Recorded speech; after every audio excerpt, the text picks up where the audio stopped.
Welcome to the Open Mic, where bold stories spark big conversations. Great to be here. Usually when we sit down to talk about history or current events, we're looking at the big, loud moments. Main headlines, yeah. The press conferences, the verdicts, the things that happen under the bright lights. Yeah. But I've always found that the real story, the stuff that actually tells you how the world works, is usually hidden.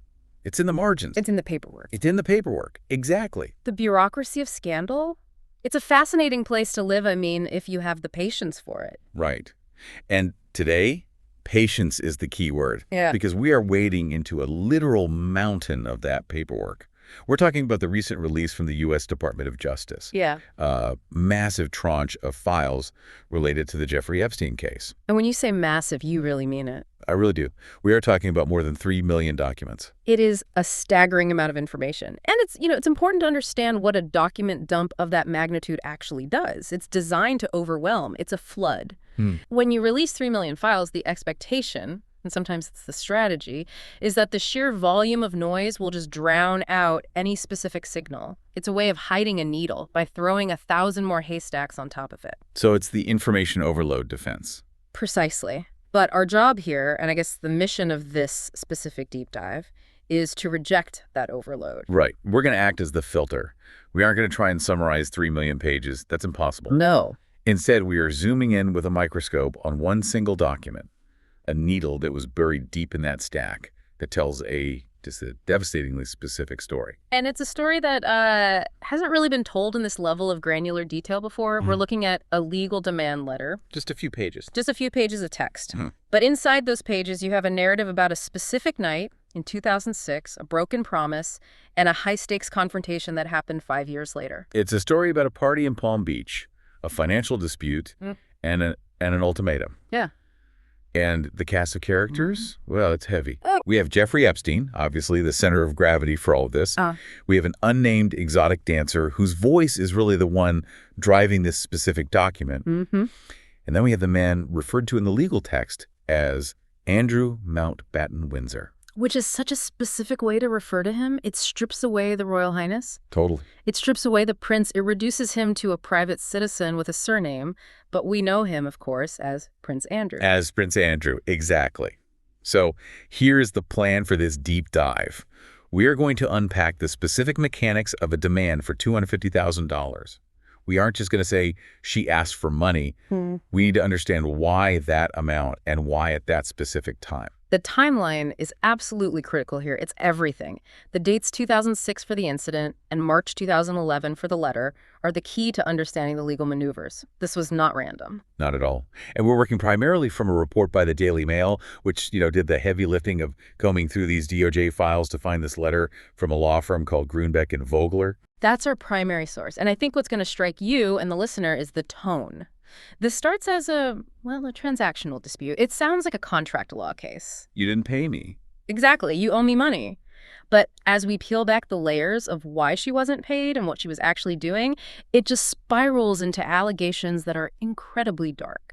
So let's set the stage properly. We have this massive context of the DOJ disclosure. 3 million files. Why?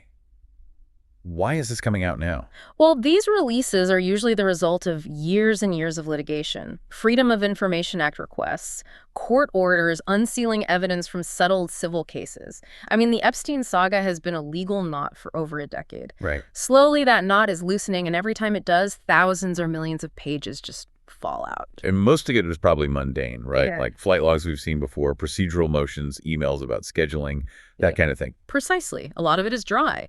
But that's why this specific discovery is so significant. It's a self-contained narrative. It's not a vague theory about what happened at the mansion. It is a contemporaneous legal document detailing a specific transaction. A needle in a haystack. It really is. And it highlights something crucial.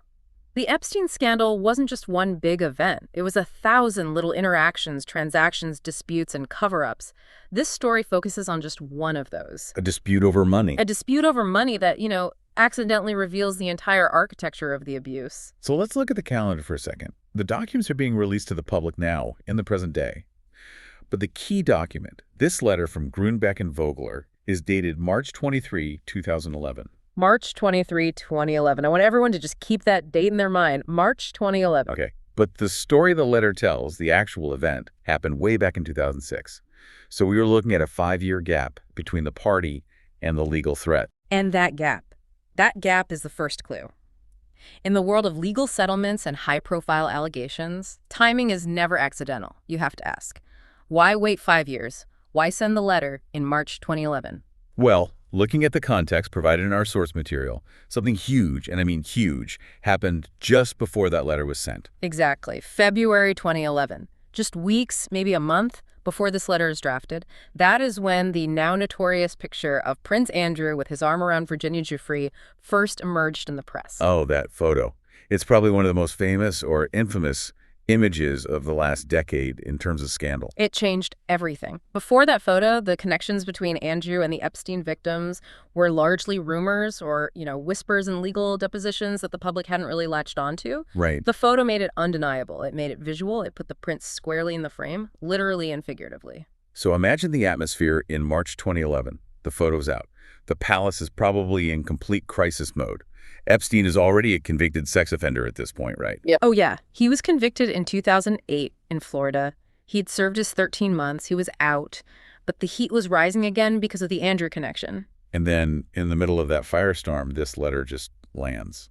It's difficult to ignore that correlation. I mean, the source material notes that this claim came just weeks after that picture emerged. It suggests that the atmosphere was primed. If you are the dancer, or, more likely, if you are the dancer's lawyer, you see that photo and you think, the drawer is open. They're vulnerable. They need this to go away. Leverage is all about timing. A demand letter sent in 2009 might have been completely ignored.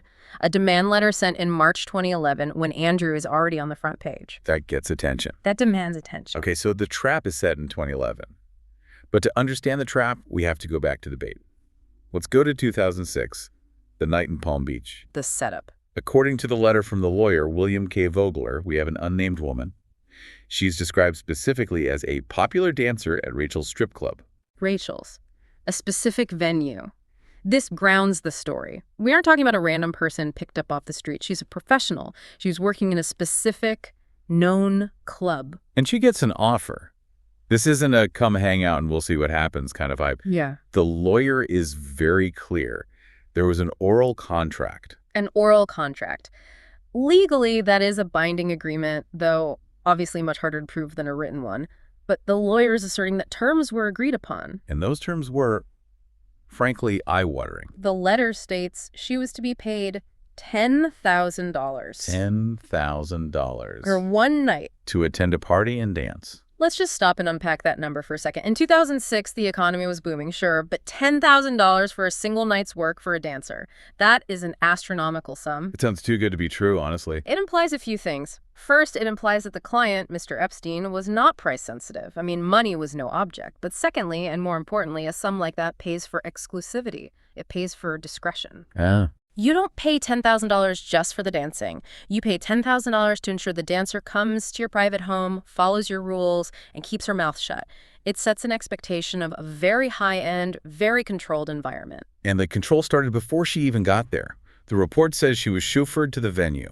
Which is a classic tactic we see in these stories over and over. On one hand, it looks like a luxury. We'll send a car for you. It makes you feel like a VIP. Right. But on the other hand, it removes your agency. You don't have your own car keys. You don't control the route. You are collected and you are delivered. It removes logistical friction, yes, but it also means you are completely in their hands from the moment you leave the club. So she gets into the car. She's probably thinking, I'm going to a rich guy's party. I'm going to dance. I'm going to make 10 grand. She arrives at Epstein's Palm Beach home. What does she find? This is where the lawyer's letter provides a detail that is frankly chilling. And from a legal standpoint, it's a weapon. The lawyer, Mr. Vogler, writes that upon arrival, his client observed other women at the party. Provocatively dressed young women, I think was the phrase, right? Yes. But he adds a crucial qualifier. He notes that some of them appeared to be as young as 14 years old. 14, my God. That is the allegation in the letter. Now, you have to look at this through the lens of the lawyer writing it in 2011. Why include that detail? The dispute is about unpaid wages. Why mention the 14-year-old? It's leverage. It has to be. It's nuclear leverage. It establishes that the environment itself was criminal. It suggests that anyone present at that party, including the high-profile guests, was in a room with potential minors who were provocatively dressed. It raises the stakes immediately. It's sending a message. It tells the recipient of the letter, my client didn't just get stiffed on a bill, she is a witness to a felony. It completely destroys it was just a party between adults defense before it can even be raised. Wow. Okay, so she's there. She sees this very disturbing scene. Yeah. And then she gets moved. The letter says she was directed to an upstairs bedroom. The movement is key. We see this pattern over and over and over in the Epstein files. The party is the lure. It's the semi-public space where things seem, well, maybe edgy, but social. Right. But then comes the isolation, moving from the collective space to the upstairs bedroom. That is the critical threshold. That's where the nature of the evening shifts from social to predatory. And that's where the introduction happens.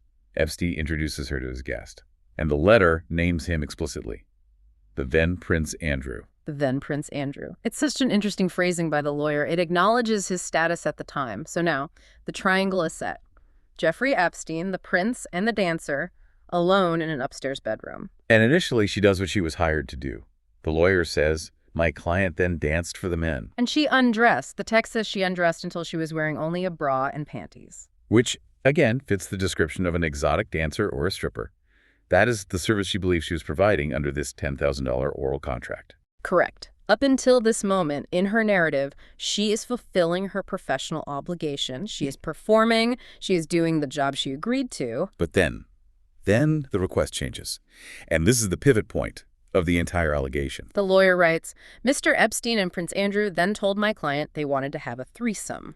Just flat out, we want sex. That is the claim.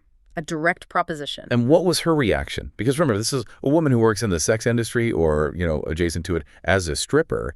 People might assume, oh, well, she probably expected it. But the lawyer is very clear about her expectations. Explicitly clear. The lawyer writes, she said she was hired to dance, not to have sex. I think that is such an important boundary to highlight. It is. It dismantles the assumption that because she was a dancer, she was available for anything. She drew a line. She stated the terms of the oral contract as she understood them. Dance, yes. Sex, no. She was asserting her autonomy. But they didn't take no for an answer, did they? This is where the language gets very specific and very disturbing. The letter claims Epstein countered first. He allegedly said they would pay her later for dancing. What does that even mean? It's a deflection. It's a way of brushing aside her objection without actually addressing it. Don't worry about the terms, just do it, we'll pay you. It's dismissive. And then comes the phrase that carries the real weight of the accusation. The lawyer writes that the men prevailed upon her to engage in various sex acts. Prevailed upon, I want to stop on that phrase for a second. It's not a phrase you hear in casual conversation. Oh. It sounds legal. It is. It's a very specific choice. It's not forced in the sense of, holding a knife to her throat. But it's not she agreed either. Prevailed upon implies overcoming resistance. Right. It suggests pressure. It suggests a power dynamic where one side, the two powerful men in a private room, exerted their will over the other side, the lone woman, until her resistance eroded. It speaks to coercion. Exactly. It speaks to coercion rather than enthusiastic consent. She said no. She stated her job description, and yet the outcome was sex. That gap between her no and the act is where the prevailing happened. And the letter claims she engaged in various sex acts, plural. Yes, multiple acts. And then the letter has this really clinical, cold description of how it ended. It says, after the men had satisfied themselves. That phrasing is so intentional. It emphasizes the selfishness of the encounter. It wasn't a mutual interaction. It wasn't a shared experience. It was about their satisfaction. She was an instrument. She was an instrument for that satisfaction. And then, and this is the part that I honestly struggled to wrap my head around, after all that, after she says she wasn't hired for sex, after they prevailed upon her, they ask her to go on vacation with them. It's surreal, isn't it? The lawyer claims that after the act, they invited my client to take a trip with them to the Virgin Islands. To Little St. James. Talk about tone deaf. Or maybe just supremely confident, like it never occurred to them she wouldn't want to. It speaks to a normalization of this behavior in their world. If you view people as commodities, as recreational accessories, then inviting them to the next location seems perfectly logical. We had fun, or rather, we satisfied ourselves, so come to the island. They completely ignored the fact that she had resisted, that she had said no. They just assumed that because she eventually complied, she was now part of the club. Exactly. But she wasn't having it. No. The letter says she declined the invitation. She just wanted to go home. And she was chauffeured back to the strip club. Back to Rachel's. And that concludes the physical interaction of that night in 2006. But really, that's just the prologue to the dispute we are looking at. Right, because now we get to the money. And this is arguably the insult that eventually led to the legal injury. She was promised $10,000. Correct. That was the oral contract. She performed the dancing. Then she was prevailed upon to do much, much more than dancing. So logic and just basic decency would dictate she gets paid at least the $10,000, if not a whole lot more, right? In a logical, equitable world, yes, you pay for what you get, especially if you demanded more than what was agreed upon.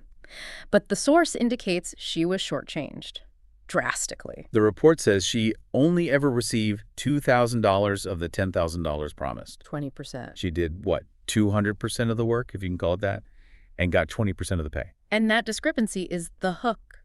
That is the loose thread that allows the lawyer to enter the picture 5 years later. Think about it. If they had paid her the $10,000, or perhaps if they had paid her more, say $20,000 to keep her happy and quiet, we might never have seen this letter. So they created their own legal problem by being cheap. Exactly. Silence is often bought with satisfaction, but by paying her just $2,000, they created a breach of contract. It's almost like Al Capone getting caught for tax evasion. The sex acts are the scandal, the moral crime. Yeah. But the unpaid bill is the legal mechanism that allows them to go after him. You hit the nail on the head. It gives the lawyer a toehold. A breach of oral contract is a standard civil dispute. You can sue for that. But once you open that door, once you file that claim, everything else, the coercion, the prince, the 14-year-olds, walks right in with it. So let's jump forward again to 2011, March 23rd.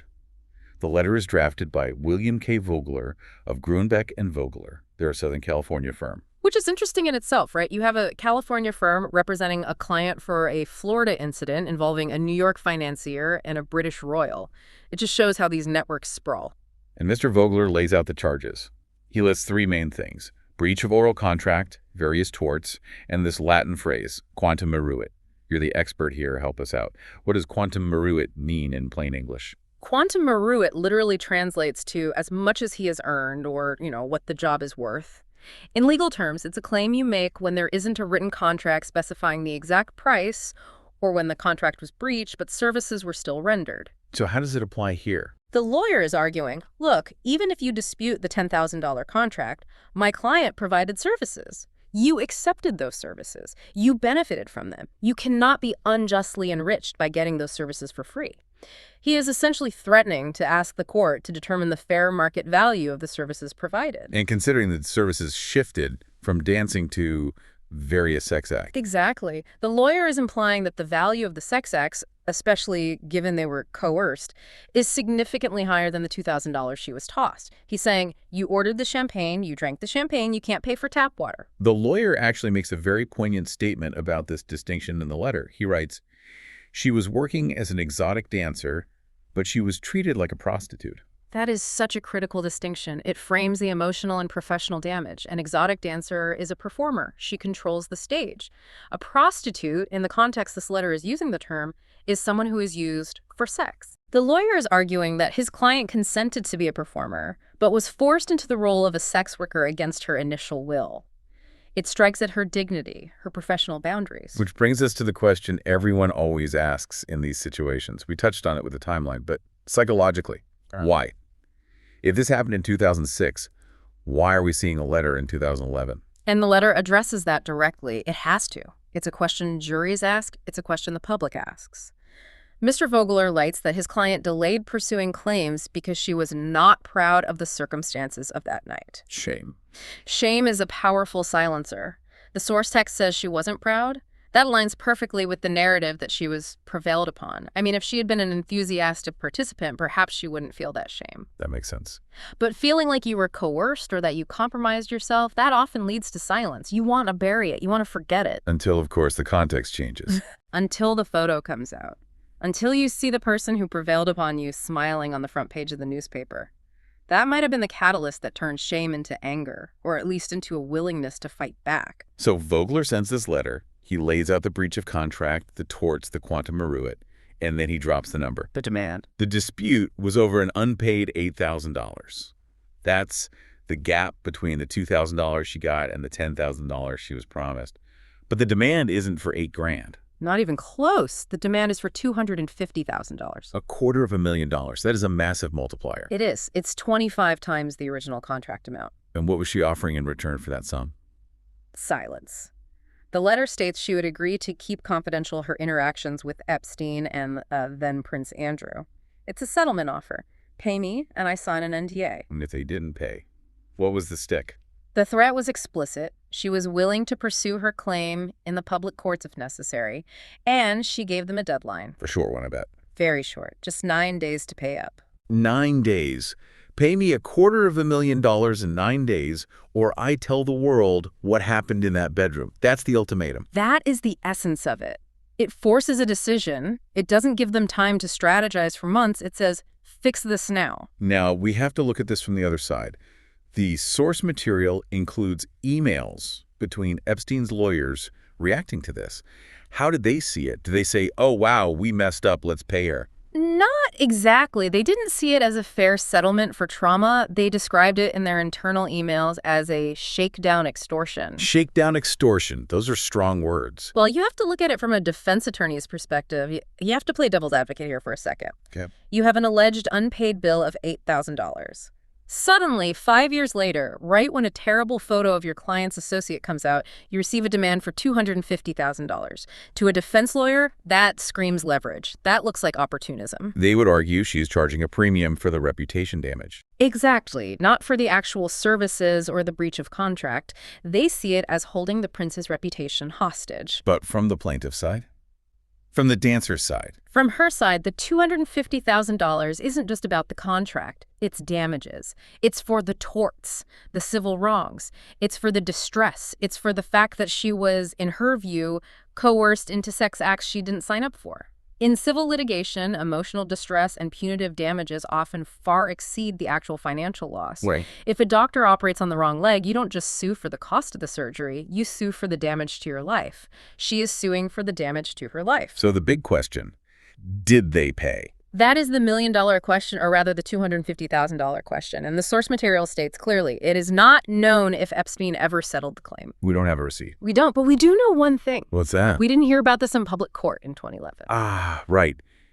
If she threatened to go to public court if necessary, and then we never saw a court case, that implies something happened to make it not necessary. That is a very reasonable deduction. Settlements are designed to purchase silence and finality.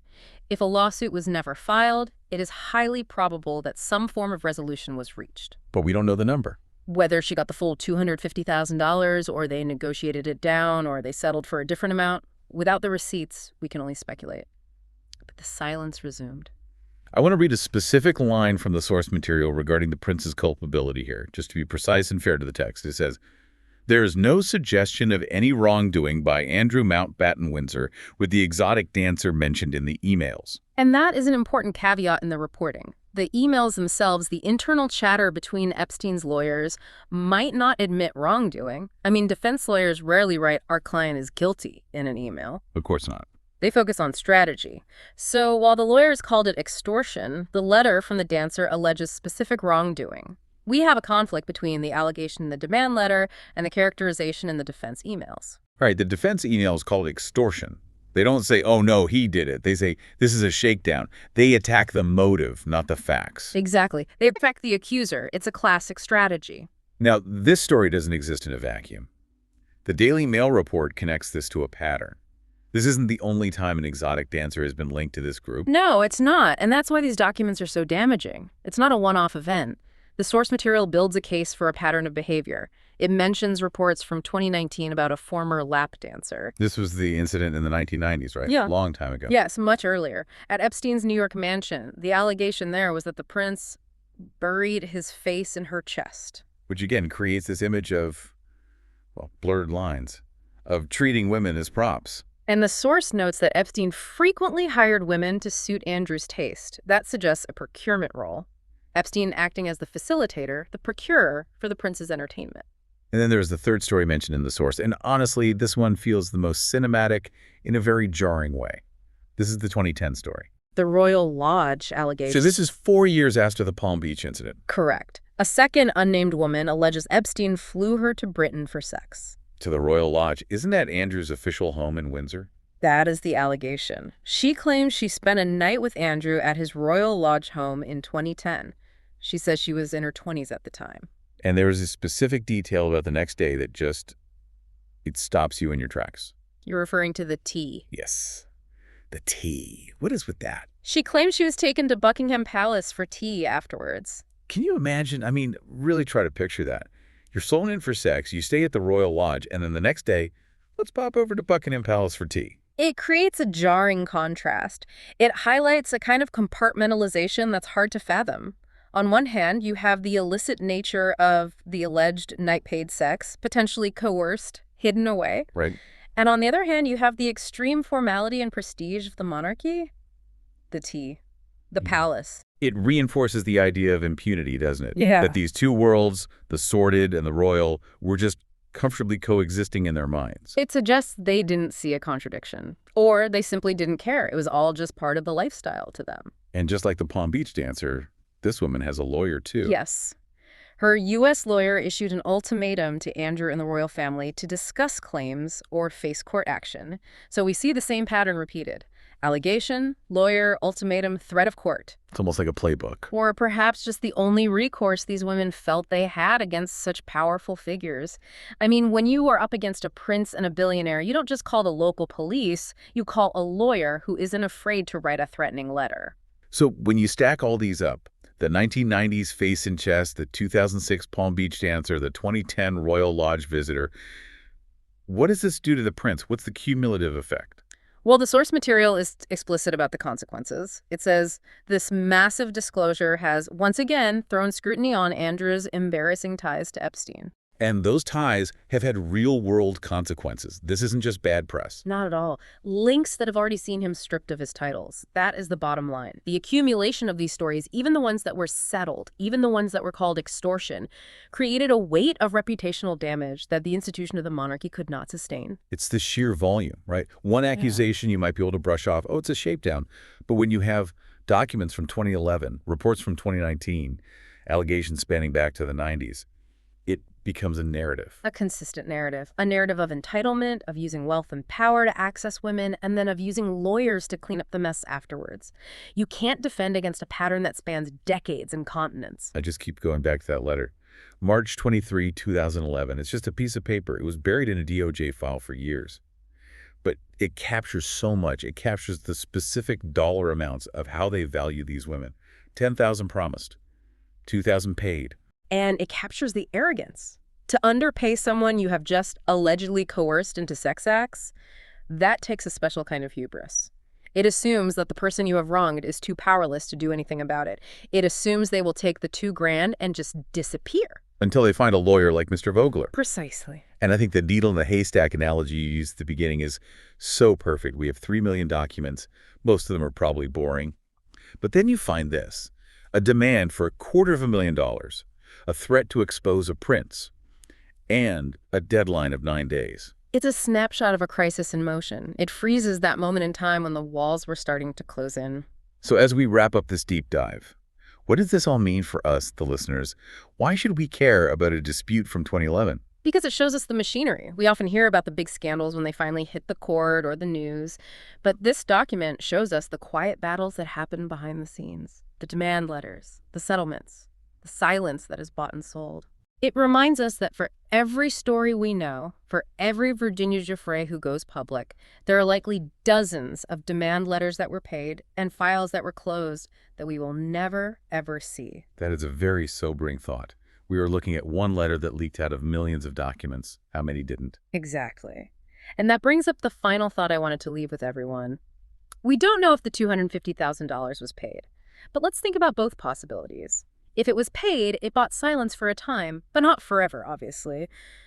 But if it wasn't paid, why didn't we hear about it in public court in 2011? She threatened to go public. She did. So was the lawyer bluffing. Or was the woman's statement that she was not proud of that night so powerful that in the end she couldn't bring herself to go through with a public lawsuit, even for the money? The mystery of the non-proud silence versus the shakedown defense remains the central tension of these documents. And on that note, we're going to wrap up this deep dive. It's a dark story, but an important one to understand the full scope of what was happening in that world. Indeed. We've unpacked the night in Palm Beach, the $10,000 promise, the $250,000 demand, and the tea at Buckingham Palace. It's a lot to process. It is, but it's important work. As always, thank you for listening. There are 3 million documents out there. Who knows what else is hiding in the pages? You'll keep looking. Take care, everyone. And remember, the devil is always in the details.